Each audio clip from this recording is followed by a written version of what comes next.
Jamal Carter adjusted his tie in the mirror, smoothing out the wrinkles in his navy blue suit. He was a tall man in his early 40s, with warm brown skin and a confident but gentle demeanor. His eyes, dark and thoughtful, held years of experience as a high school history teacher.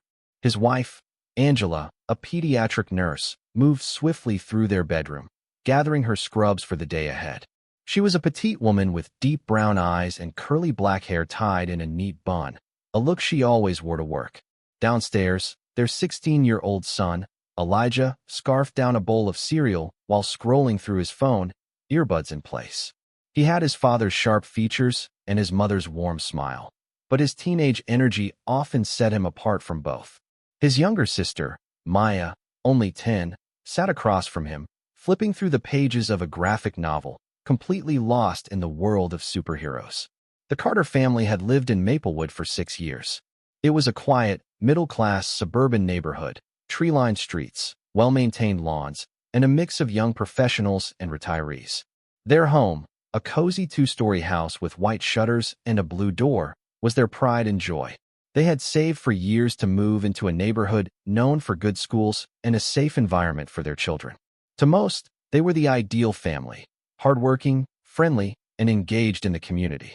But there was one thing that set them apart from most of their neighbors. They were Black in a predominantly white neighborhood. The Carters had their routines, just like any family.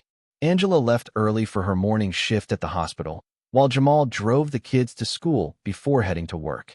On weekends, they had a ritual of backyard barbecues, with laughter and the smell of sizzling burgers filling the air. They attended the local church every Sunday, where they had formed friendships with other families, though only a handful looked like theirs. Elijah played on the high school basketball team, spending his afternoons at practice, while Maya was part of the local Girl Scouts, always excited to sell cookies and earn new badges. Despite their routines and the happiness they had cultivated in their home, there were subtle reminders that not everyone welcomed their presence. Most of the neighbors were polite, if not particularly warm. Some waved as they walked their dogs or mowed their lawns. A few even made small talk about the weather or the latest town events. But there were those who seemed uncomfortable. There were the long, assessing stares when Jamal jogged through the neighborhood in the early mornings. The brief, forced smiles from elderly couples when Angela greeted them at the grocery store. Then, there was her, Mrs. Carol Whitmore. Carol, a woman in her late 60s, had lived in Maplewood for over 3 decades. She considered herself a protector of the neighborhood, watching every car, every visitor, every slight deviation from what she considered normal. With her short gray hair, pearl necklaces, and ever-present floral apron, she maintained a presence that some saw as harmless and others saw as intrusive. From the moment the Carters moved in, Carol had been less than welcoming. She never returned their greetings. If she passed them on the street, she would clutch her purse tighter and avoid eye contact. When Maya once accidentally tossed her ball into Carol's yard, the woman didn't simply return it. She threw it into the street and muttered under her breath as she walked away. Jamal and Angela knew people like Carol existed. They had dealt with them all their lives. Coworkers who questioned their qualifications, store clerks who followed them down aisles, parents who hesitated before letting their kids play with Elijah and Maya. It was an unfortunate but familiar reality. But they never expected it to escalate. It started small, sideways glances, hushed whispers when the Carters had guests over. Then came the complaints. First, a note was left in their mailbox. "Keep your music down. This is a respectable neighborhood." The problem? They hadn't been playing music. Then, Carol reported them to the Homeowners Association, HOA, for violating community standards when Angela put up a small Black Lives Matter sign in their front yard. The HOA dismissed it, stating that similar political signs were allowed. But the final straw came when Elijah and his friends were playing basketball in their driveway one evening. Carol emerged from her house, arms crossed, and watched them for a while before disappearing inside. Minutes later, a police car slowly cruised down the street, its presence looming. The officer never stopped, never said anything, just made his presence known before driving away. Elijah, rattled, went inside. His joy for the game suddenly diminished. That night, as Jamal and Angela sat at the dinner table, a heavy silence filled the room. They both knew what had happened. Carol had called the police. "She's just watching," Angela had whispered. waiting for an excuse. Jamal sighed, rubbing his temples. We've done nothing wrong. If she wants to waste the police's time, that's on her. Angela nodded but looked unconvinced. And she was right to be worried. Because the next time Carol called, the police would do more than just drive by. It was a warm Saturday afternoon, and the Carters were enjoying their weekend as they always did. Angela was in the kitchen preparing lunch, humming softly as she chopped vegetables for a salad. Jamal was outside, tending to the lawn, while Maya rode her bike up and down the driveway. Elijah and two of his friends, Jordan and Marcus, were playing basketball in front of the garage, their laughter echoing down the street. Everything seemed peaceful until Carol Whitmore appeared. She stood on her front porch, arms crossed tightly over her chest, her expression twisted into one of disdain. She watched the boys playing. Her lips pursed as though she had been waiting for something, anything, to go wrong. A few minutes later, she pulled out her phone and dialed 911. Yes, I'd like to report a disturbance, she said, her voice tinged with exaggerated concern. There are some young men loitering outside my neighbor's house. They're being loud and disruptive. I don't know if they live there, but it looks suspicious. The dispatcher asked her to clarify the situation, but Carol simply repeated, I feel unsafe. Can you send someone right away? 15 minutes later, two police cars pulled up in front of the Carter home. The flashing red and blue lights reflected off the windows, casting eerie patterns across the walls inside. Angela, who had been pouring juice for Maya, froze mid-pour. The sight sent a chill down her spine. Jamal, still holding his gardening shears, stood up straight as two uniformed officers stepped out of their vehicles. Elijah and his friends stopped playing immediately, their basketball bouncing away and rolling into the street. The air grew thick with tension. From across the street, Carol watched with a satisfied smirk. The officers, one older with a stern face, the other younger and unreadable, approached the driveway. One of them, Officer Reynolds, placed a hand on his belt as he scanned the scene. Afternoon, he said, his tone firm. We got a call about a disturbance. Some young men causing trouble in the neighborhood. Jamal wiped his hands on his jeans, stepping forward cautiously. That's my son and his friends playing basketball in our driveway. We're not disturbing anyone. Elijah swallowed hard, his heart pounding in his chest. He had seen enough videos online to know how these situations could go wrong in an instant. Jordan and Marcus exchanged nervous glances, their hands instinctively moving to their pockets before quickly deciding against it. Angela stepped onto the porch, her voice calm but laced with quiet anger. Is there a problem, officers? The younger cop, Officer Martinez, seemed hesitant, glancing between the boys and Carol's house. He didn't look convinced that there was a real issue. We just need to check and make sure everything is in order, Reynolds said, eyeing Elijah and his friends. You boys got IDs on you? Jordan, visibly shaken, muttered, We're just playing basketball, sir. Elijah clenched his fists. We live here, he said firmly, though his voice wavered slightly. I live here. Reynolds ignored him, turning to Jamal. Sir, do you mind if we ask these boys a few questions? Jamal's jaw tightened. He had been here before. These kinds of encounters never felt neutral. There was always a thinly veiled assumption that they were in the wrong. Actually, I do mind, he said, keeping his voice measured. Because this is our home. These boys aren't trespassing. They aren't causing trouble. They're just being kids.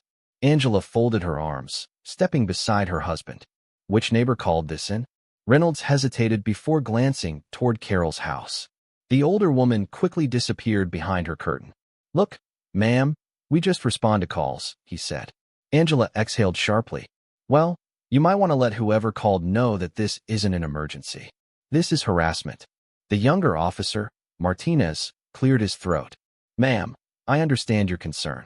We just have to follow protocol. Protocol for what? Jamal asked, his voice rising slightly.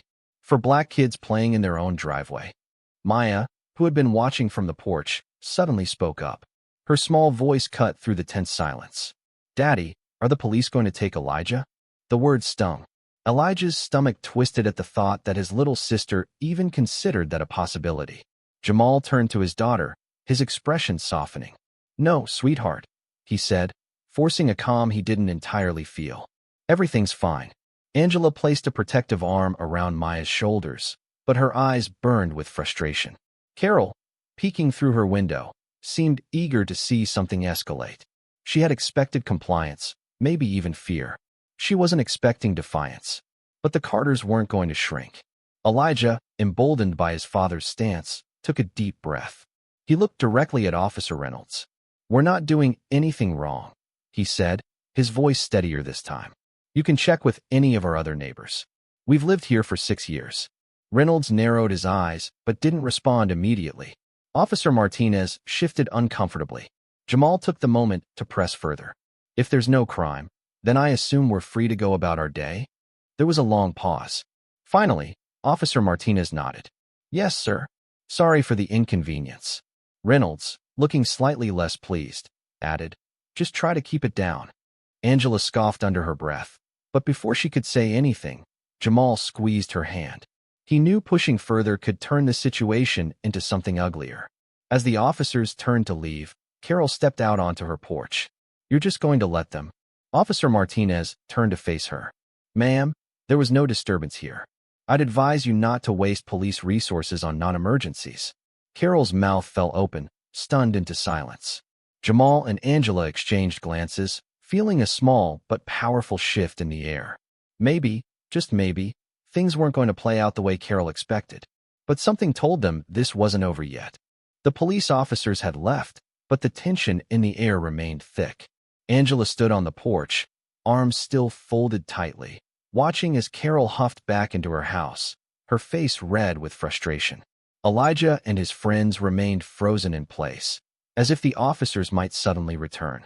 Jamal exhaled deeply, rolling his shoulders as he turned to the boys. "All right, fellas, why don't you take a break? Go inside for a bit." Jordan and Marcus exchanged uneasy glances, nodding quickly. "Yeah, I think I'm gonna head home," Jordan muttered. Marcus followed suit, grabbing his bike and pedaling away faster than usual. Elijah frowned, feeling a lump of disappointment settle in his chest. He knew they weren't leaving because they wanted to. They were leaving because they were scared. Angela turned to her son and placed a gentle hand on his back. "Come inside, baby," she said softly. But Elijah wasn't ready to move. "Why does she hate us so much?" His voice wavered, frustration bubbling beneath his words. Jamal sighed, rubbing his chin. "Some people don't need a reason, son."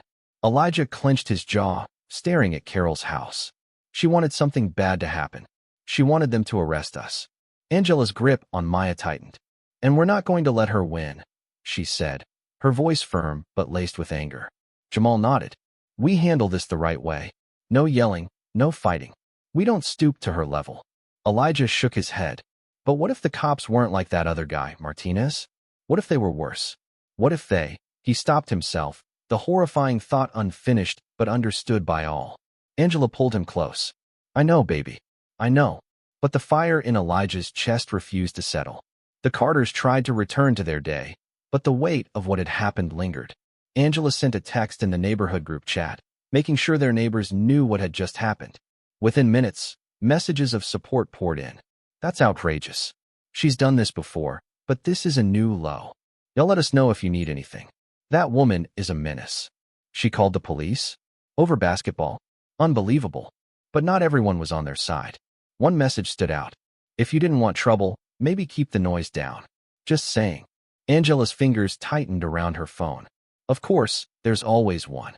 Meanwhile, Carol wasn't finished. An hour later, as the family sat in their living room, trying to push the incident out of their minds, a loud knock echoed through the house. Angela and Jamal exchanged a glance. It wasn't the police. The knock was too aggressive, too deliberate.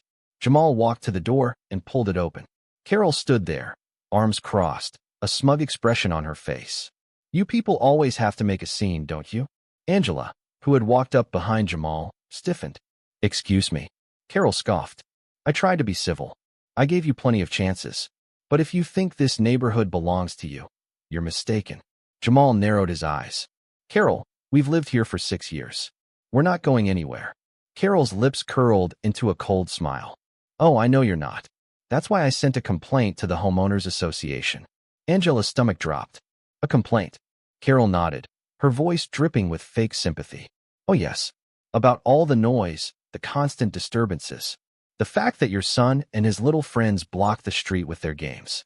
That sort of thing." Jamal exhaled sharply, forcing himself to stay calm. You know that's a lie. Carol shrugged. We'll see what the HOA thinks. And if they won't do anything, I have other ways. Elijah, who had been listening from the stairs, clenched his fists. He couldn't take it anymore. You're a racist, he blurted out, his voice filled with frustration. Carol's smirk vanished. Her eyes darkened. Excuse me. Jamal turned to his son. Elijah, go upstairs. But Dad. Now. Elijah stomped up the stairs, his face red with anger. Carol chuckled. See? This is exactly what I mean. No respect. No discipline. Angela took a step forward, her eyes blazing. You need to leave. Now. Carol tilted her head, then smirked again. Enjoy the HOA meeting next week. I'll make sure your name is on the agenda. She turned and walked away, the sound of her heels clicking against the pavement, sending a wave of fury through Angela's body. As soon as the door closed, Angela let out a sharp breath. I swear I. Jamal pulled her into a hug. I know, but they both knew this wasn't over. Upstairs, Elijah sat on his bed, staring at the ceiling.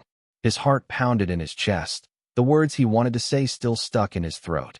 His mother and father always told him to stay calm, to be the bigger person. But how could he? He pulled out his phone and opened up social media. His fingers hovered over the screen before he started typing. When will people like us ever be left alone? When will we stop having to explain ourselves just to exist? He hesitated, then hit post. Almost instantly, comments and messages started rolling in.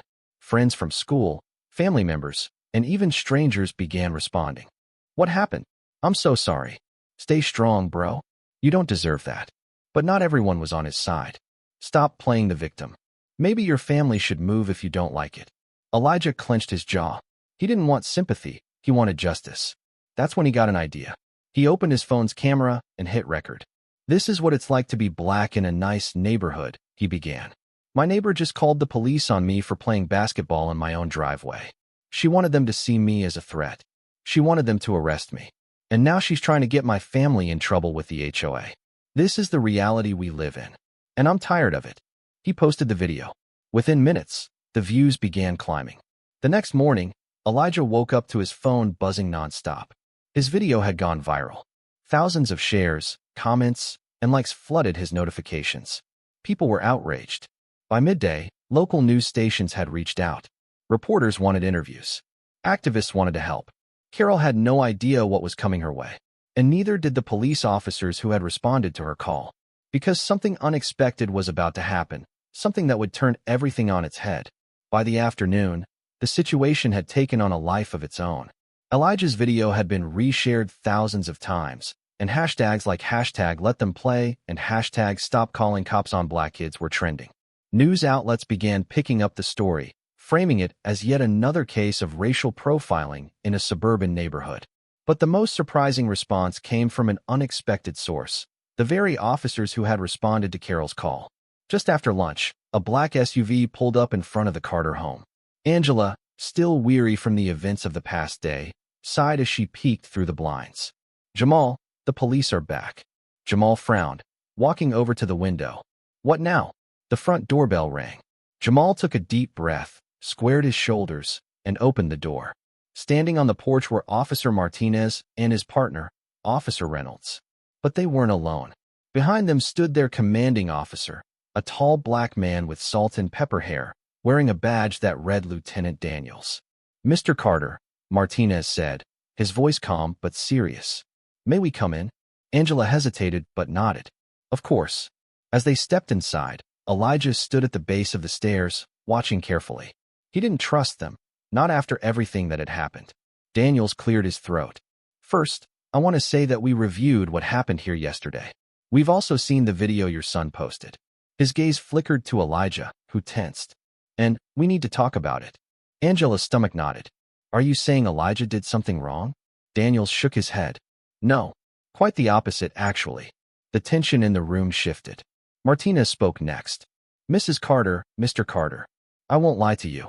When we got that call yesterday, we had no idea what we were walking into. But the way Mrs. Peterson described the situation, well, she painted a very different picture from the reality. Reynolds, who had been quiet, finally spoke. She told dispatch that there was a group of suspicious young men loitering outside a home. She never mentioned it was your home. She never mentioned it was your son. And she sure as hell didn't say they were just playing basketball. Jamal clenched his jaw. And what would have happened if you had shown up with a different attitude? What if you hadn't taken the time to actually look at what was happening? Daniel sighed. That's exactly why we're here. He reached into his pocket and pulled out a folded piece of paper, handing it to Angela. This is an official notice. Mrs. Peterson is now under investigation for misuse of emergency services. Angela's eyes widened. You're pressing charges? Daniels nodded. We are. This department has received too many complaints about calls like these. Calls meant to harass, not to protect. It's time to set a precedent. Elijah's heart pounded. So, you're saying she could actually face consequences? Martinez nodded. That's exactly what we're saying. For the first time in a long time, the Carters felt something they hadn't expected: hope. News of the investigation spread fast.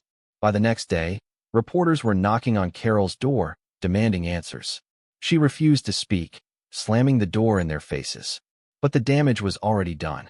The HOA received dozens of complaints about her, with some neighbors outright demanding she be removed from the board.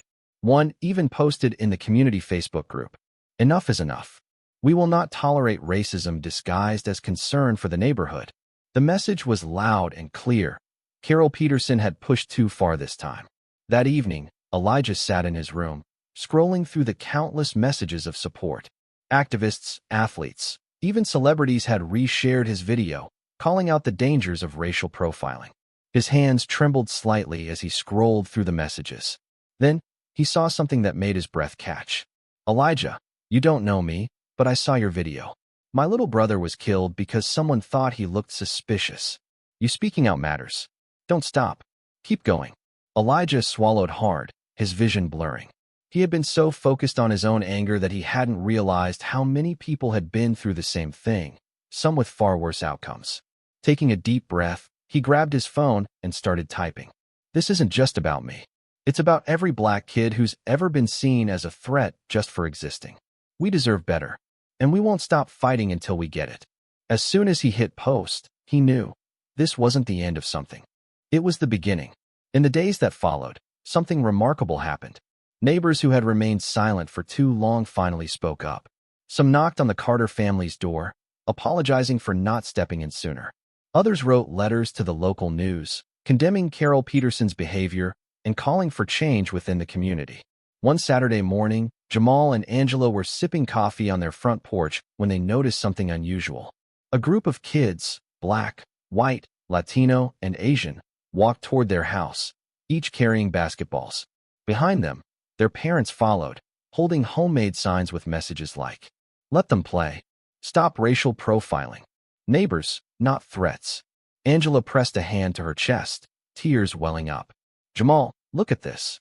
Jamal stood, eyes wide with disbelief. Are they all here for Elijah?"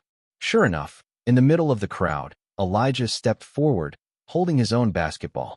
His friends, Jordan and Malik, stood beside him, their faces glowing with pride. "Dad," Elijah said, his voice thick with emotion. "We're taking back our court." Jamal swallowed the lump in his throat. He turned to Angela, who gave him a tearful nod. "Then let's do it right," Jamal said. He walked into the garage and returned with a can of fresh white paint. The old, faded lines of the basketball court had nearly disappeared over time. But not anymore.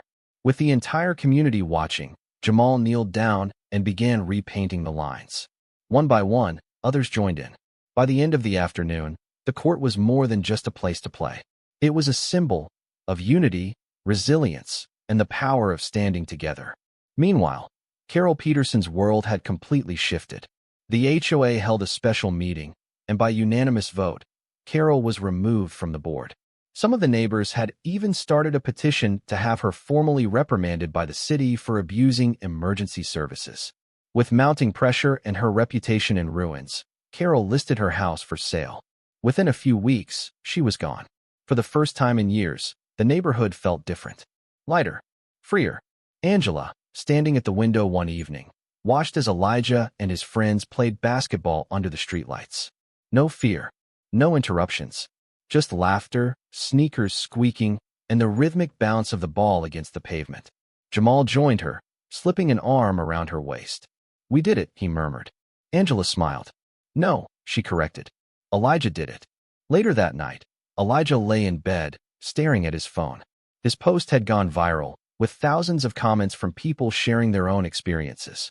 For so long, he had just wanted to be left alone. He had wanted to play ball without being seen as a threat. But now, he realized something deeper. This wasn't just about one incident. It was about the countless others who didn't have a video to prove their innocence. The ones who had been silenced, harmed, or worse.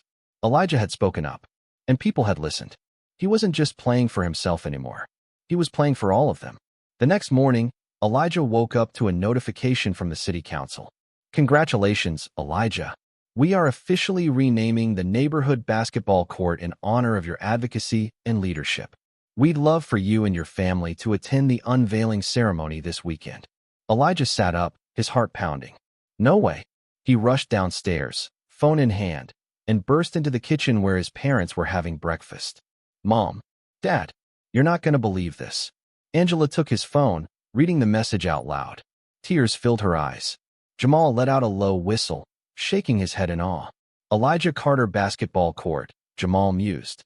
Has a nice ring to it. Elijah grinned, shaking his head in disbelief. Yeah, it really does. And with that, a new chapter began, not just for Elijah, but for an entire community that had finally decided to stand up for what was right. This story is a reminder that standing up against injustice makes a difference. Elijah's courage led to real change in his community, and it can happen anywhere. If you believe in equality, justice, and the power of speaking out, share this story. Let's keep the conversation going. What do you think? Drop a comment below. Like and share to spread the message. Subscribe for more real stories that inspire change.